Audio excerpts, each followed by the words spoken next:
Welcome to the Diversity Connector podcast, where we explore the rich tapestry of human experiences. I'm your host, Gertrude Mache, and I'd like to acknowledge the traditional custodians of the country on which we meet today.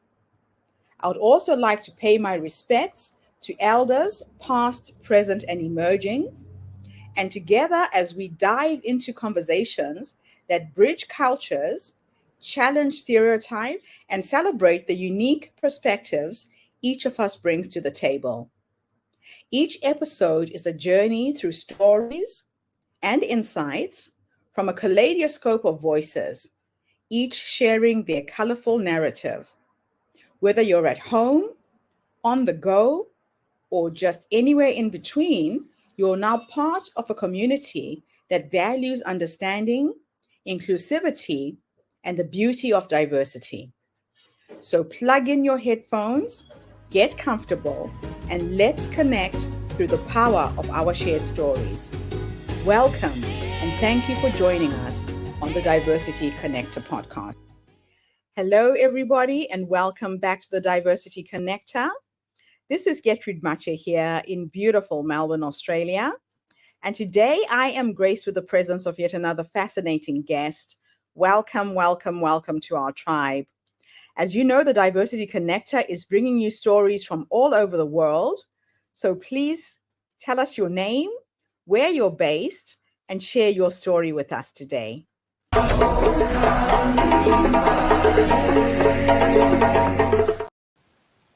Thank you very much for having me. My name is Filippo Montesi Altamirano. I'm Italian and Mexican.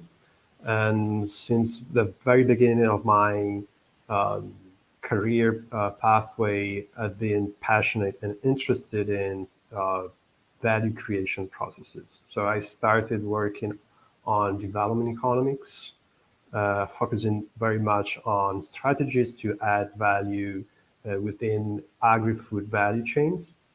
And from that experience working in the field in different countries between Europe and Latin America, I discovered concepts of social value, of social innovation applied to entrepreneurship and finance. So in the last 10 years, I've been working with Human Foundation, which is a think tank based in Rome, Italy, that helps different types of organization from public to private companies to embed, to integrate social value into their decision-making processes. At Human Foundation, we have been working also to integrate impact and to measure and manage impacts, both negative and positive ones, within the strategies of these different types of organizations. And in the last 4 years, I had also the privilege to manage a network, Social Impact Agenda per l'Italia. It's a network, a national network that promotes impact investing in Italy. It belongs to a global community of more than 40 countries in the world, which is called Global Steering Group for Impact Investment. And so I had the opportunity to work with investors, with enterprises, founders, but also as civil servants in order to establish and nurture a financial market that is not only looking for financial return, but also for delivering positive social and environmental outcomes. So this is a bit about me, about what I found more interesting. So that's a short story of my profile, of my work. Thank you so much, Filippo. What a fantastic start to your life and the lead up to the career that you have created now. I'm really excited to find out how you would describe social entrepreneurship as being pivotal in accelerating the achievement of the SDG goals. How do you think this is possible? Well, this is not only possible, but is, I would say, the only possible way of doing business. I mean, to take care of the environment of our planet, of the social relationships with our communities. So Yes. I think any entrepreneur should be a social entrepreneur somehow. Mhm. And I believe, and I was, I mean, quite fascinated that the concept of social entrepreneurship has this possibility to identify societal challenges, very complex and wicked challenges, and to transform these challenges into opportunities, business opportunities. Mhm. And so this type of approach, I think, really fits very well with the framework of the SDGs, of the Sustainable Development Goals. I mean, the SDGs uh, is far from being perfect, but provides the international community with 17 clear goals on development, and social entrepreneurship can play a crucial role to attain those aims, those results.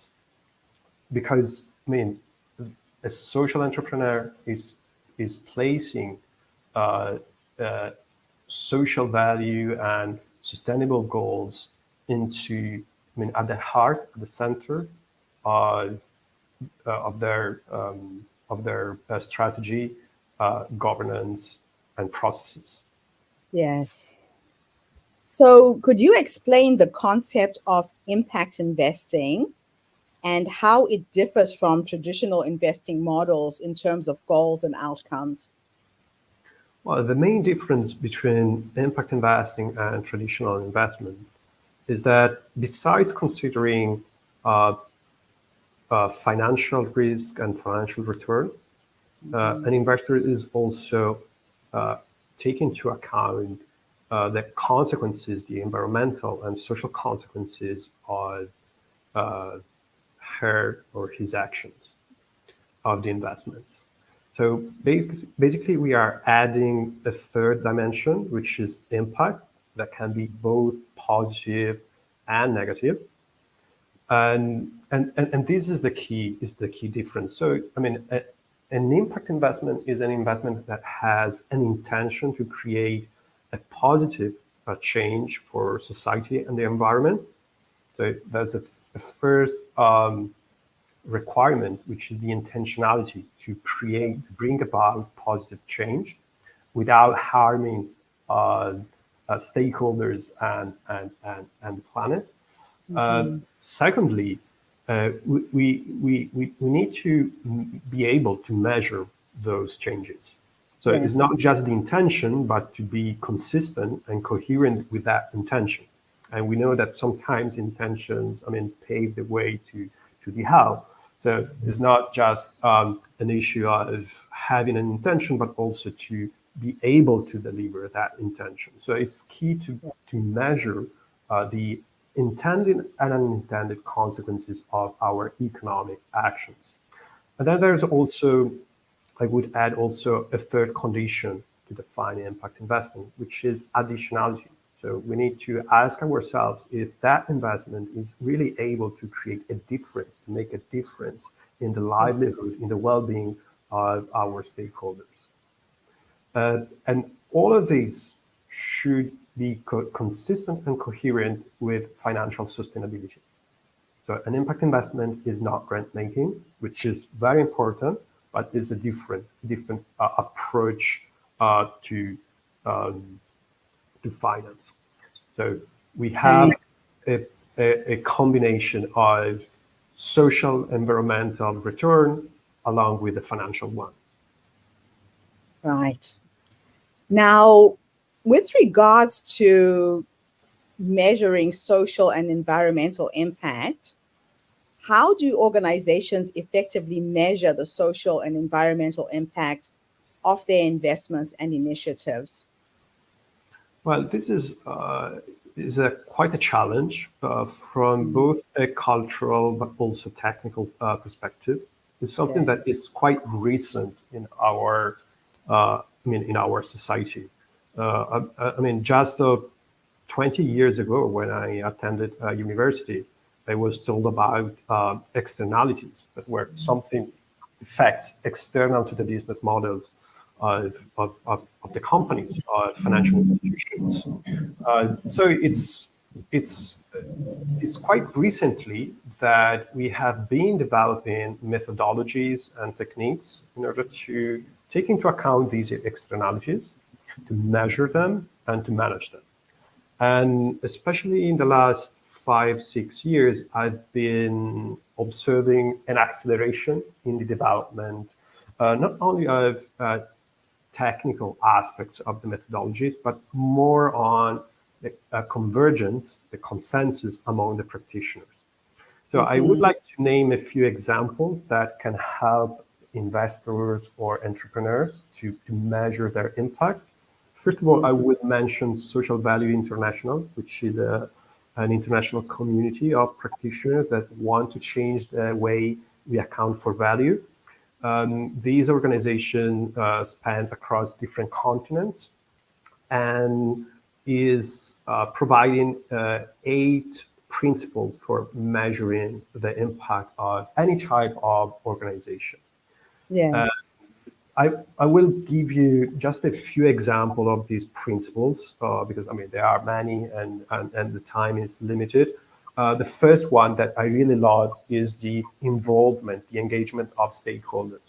So when we measure impact, we need to take into considerations the different perspectives of the stakeholders, of the groups that are influenced by our activities. Or the second principle is about measuring what changes. So the temptation would be just to measure the number of activities we are delivering, but this information doesn't tell us about the change in the livelihood of people. So it's key to shift our attention from outputs to outcomes, the material outcomes that people experience.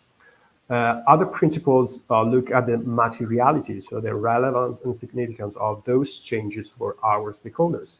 And then we have principle of transparency, of responsiveness, etc. So if we follow these 8 principles, we will have not only a sound measurement of the impact, but also a measurement that is engaging with our community. So this is a first example I would like to share with you and your audience. The second initiative that I think is very interesting and pragmatic is the IMP, the Impact Management Project that now has evolved into a platform where it provides like 5 categories to measure impact. So the first one is what. We need to define what is changing, both positive and negative, both for intended and unintended consequences. Then it's key the who is experienced the change. And it's not just, I mean, the intended beneficiaries, but also other groups of people. And we can make distinction between vulnerable people or people that are not served by the markets. Then we also need a good understanding of how much change has happened. So the depth of that change, the length, the duration of those changes in the short, medium, and long term. And then there's also a 4th category, which is contribution, to ask ourselves, and this also links very nicely with the principles of Social Value International. So how much of the change that we are measuring is down to us, and it's not affected by other factors, other organizations, policies that are in that environment. And lastly, but not least, risk. The risk are not producing enough impact as we intend. So following these principles and these categories, I mean, entrepreneurs, investors, NGOs are well positioned to have a complete and relevant measurement of the impact of their activities. Hey, it's interesting. I just tonight I met Nicole Watson, the network manager for Social Value International in Cape Town. Yeah, you So see, I just mean, before I was talking to You know her well? Not very well, but we wrote each other, and I mean I'm a practitioner in the Social Value International community. So Okay. from Ben Carpenter to Jeremy Nichols and many others that now I cannot mention, but it's and what I find more interesting from, I mean, Social Value International is not just the technical discussions that we have, but it's also the bond that we have been creating throughout corporations, meetings, etc. So, I mean, I would Okay. recommend anybody to join Social Value International. Yeah, yeah. It sounds like they do bring a wealth of knowledge. So let's talk about navigating complexities. Yeah. You talk about a fascination with the complexity of people, communities, and social change. How does this fascination guide your approach to impact evaluation and strategic planning? Hmm. Uh, Interesting and complex question. So my fascination with the diversity and with social change, perhaps it's something also a bit more personal, given that, as I mentioned at the very beginning, I have mixed origins. So I'm Italian, but also Mexican. And I've been, I mean, familiar with Mexican culture from well, since I was born. And so diversity was something part of my family, and the Yes. fact of traveling to Mexico and to discover that specific context and social and cultural context helped me also to, I mean, to embrace real diversity. So, I mean, I've been hearing so many times how diversity is beautiful, and I do believe that diversity is beautiful, but it's also difficult to be embraced when we Yeah. speak about real diversity.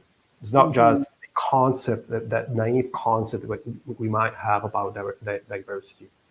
And this also applies to my work. So, for example, I started my career having a more research background, Hmm. so paying much attention to the rigor of methodologies. So think Yes. of impact evaluation. Impact evaluation must be very rigorous. Otherwise, cannot be published, can be disregarded as anecdotal, etc. Um, but if we want to have evaluation results that are meaningful for our people, communities, and stakeholders, we need to engage with the stakeholders and engage that diversity. And sometimes the feedback that we can receive from our stakeholder groups can be very different from our perspective of researchers, of let's call ourselves experts. Yes. So, and and this diversity is very is strictly linked to the specificities of the context of the local culture. So when I speak about the fascination, is that the same topic, the same issue can be experienced in a very diverse way. And the Yes. only way of understanding that diversity is by asking people what's their experience, and not to come with a very top-down approach on impact evaluation, on project formulation. And again, I would repeat, I mean, some of the feedback that we might receive could even disturb us, because Yeah. it could even clash with our values. Because Hmm. I don't think about, I mean, I don't conceive values as universal, but more relative. And Yes. but in order to, I mean, to create value, we need to have that conversation. And sometimes we might also have encounter divergence in terms of judgment of what is important or not. But Yeah. having, I mean, highlighting, underscoring that divergence is also a way of having a dialogue I mean, a dialogue is when we have a relationship, when we have different perspectives. Otherwise, it's not a dialogue anymore. Yeah. In impact evaluation, I think or impact management is the same. We have different interests, different perspectives. So, I mean, it's the process of aligning, of finding the right balance. And so, I mean, if we want to create deep, meaningful social change, then, I mean, we need to engage with stakeholders and accept also that diversity. Not only accept, but and embrace it. Embrace it. And, Yes. and it's not easy. It's not easy, That's but very it's the true. fascinating part. So let's go on to managing outcomes. Yeah. How do organizations manage the intended and unintended outcomes of their actions, especially in the context of social value creation? Well, here another challenge. I'm not sure that we are, I mean, perfect in doing so. But now, I mean, we have some guidelines and some standards that we can follow. I would suggest, for example, to have a look at the UNDP SDG impact standards. So those are standards that help different organizations to contribute to the SDGs. And a large extent of these standards somehow helps organizations to measure and manage their impacts. So again, I mean, there's a connection between SDGs and impact management. Yes. And following SDG impact standards, uh, an organization would be able to integrate impact in their strategy, in their governance, in their processes, in the management. And this is a way of I mean, using measurement results. So Right. what often happens to any type of organization is that we do a good measurement of the impacts, but then we don't use those results. So we are Yeah. basically wasting our time because we are not making the Yes. most of the data, the information, the That's insights coming exactly from it. the impact measurement. So Yes. placing impact into the strategy and the governance, then decision-making processes are informed by the data that we collect, by the insights that we elaborate.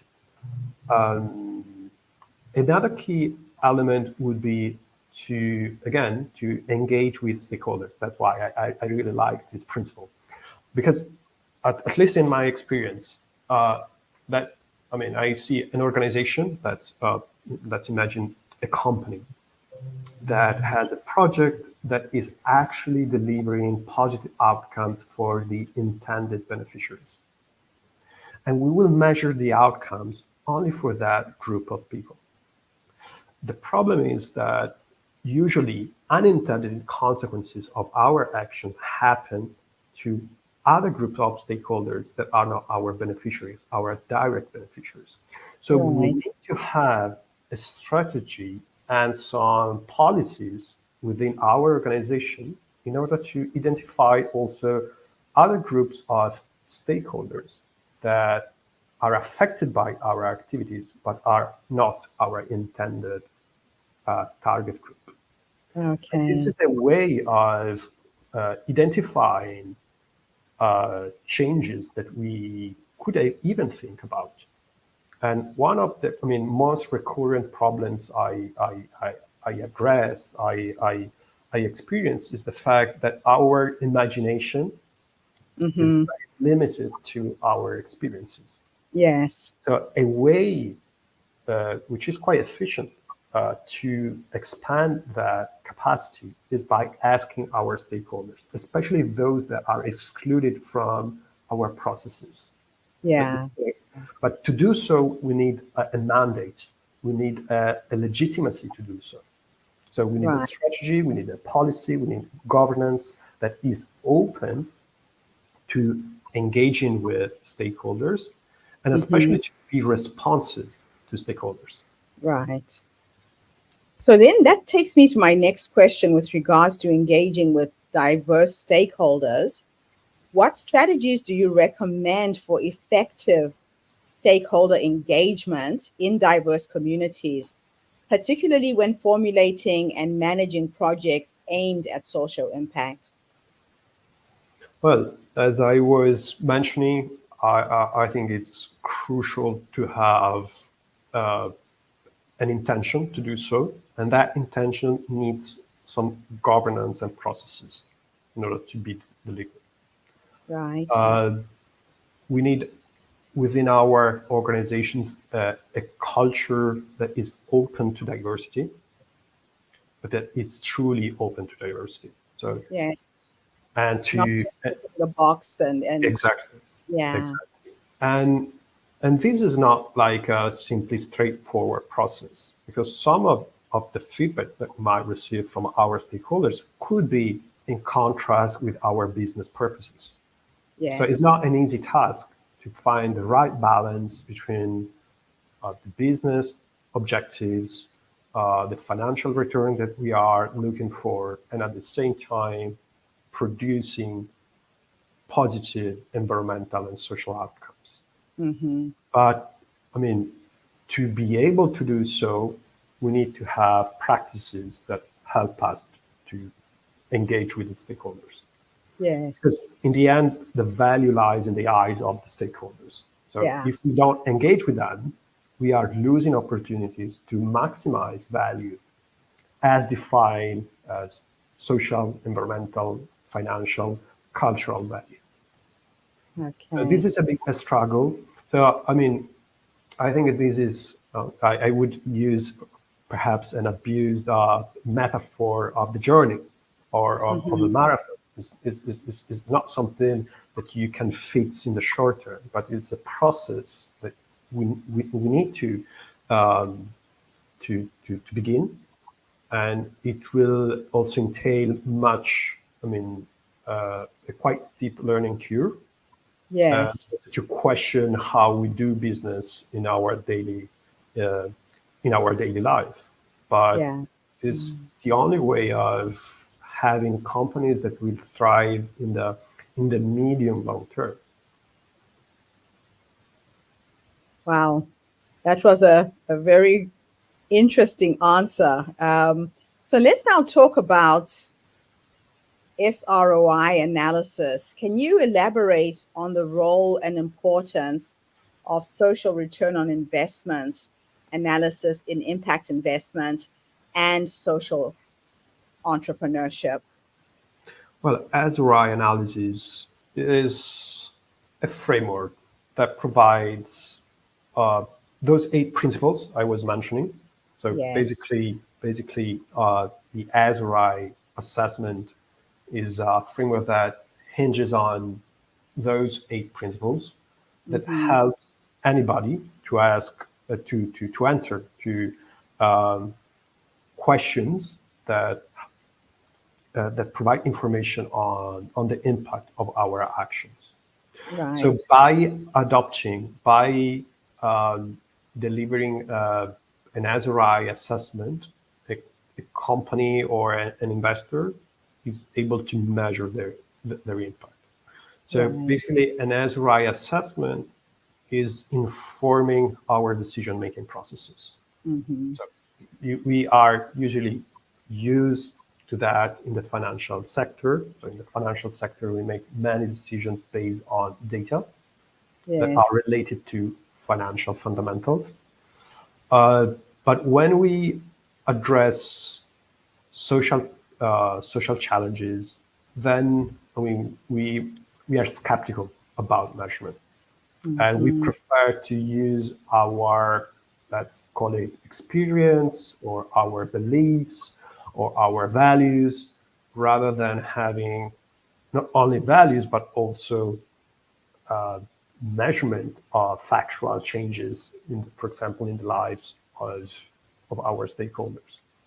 So Okay. with this an answer right assessment, we try to measure the changes experienced by our stakeholders, to Mm-hmm. measure the depth of those changes, but also Yes. we are putting a value to those changes. And every day we make decisions based on a judgment about a certain change in our well-being. So the SRI assessment is also expliciting many assumptions that we might give for granted, that are Yes. implicit in our decision-making process.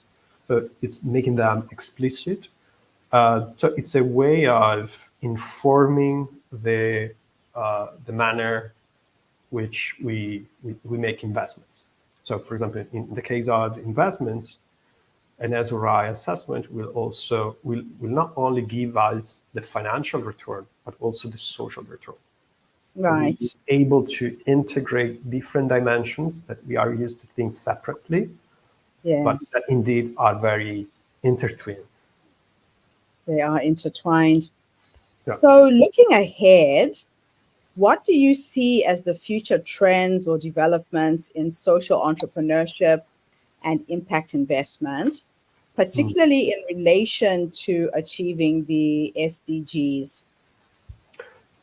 Well, I'm both optimist and negative on the achievement of SDGs. I Yes. feel that the SDGs are already short term. I mean, it's just 6 years to Yeah. 2030. And given the last statement by the Secretary General of the UN, we are lagging behind to most of the SDGs. Right.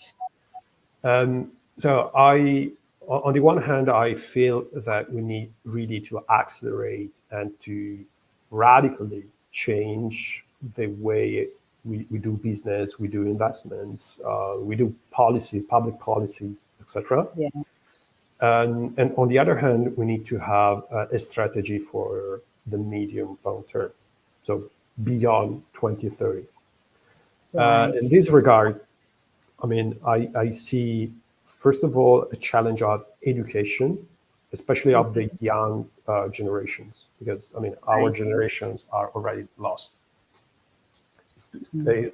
I mean, I'm not saying it's too late, but I think a genuine change could be delivered by young generations. So it's Younger key to generation. work Yes. already for the change that we like to see beyond 2030. And Yes. I mean, most of the issues, topics that we discussed together today relates with culture. I mean, the culture Hmm. of predominance of a certain uh, of a financial return over social value, Yes. or uh, the idea that externalities are external to business models. It's something Hmm. cultural. Hmm. So I would say first of all is educating uh, all stakeholders, but especially the young generations. Then we are trying to strengthen all the work related with the cooperation uh, among different stakeholders, investors, regulators, policymakers, the civil society, in order to create change also in the short term. Right. And especially working with Social Impact Agenda per Italia, which is this national Italian network that belongs to the GSG. I mean, the privilege to meet very diverse people, very interesting people, very expert people, and one of the barrier of change is the lack of information, but also the fear of changing. Is the Yeah. fear of innovating. And to reduce that fear, at least in my experience, cooperation is key. It's by cooperating that we reduce that risk, that or the perception of that The risk. perception of risk. Yeah. Yes. And then I also believe that regulation and policy is key. Sometimes, I mean, we struggle with change, so we need Yeah. also some rules to follow. Okay. I mean, at least here in Europe, we have seen an acceleration of sustainable investments, also to the new regulation that the European Commission has established. Right. And lastly, I would also mention technology. Technology could be a very powerful means of innovation, Yeah.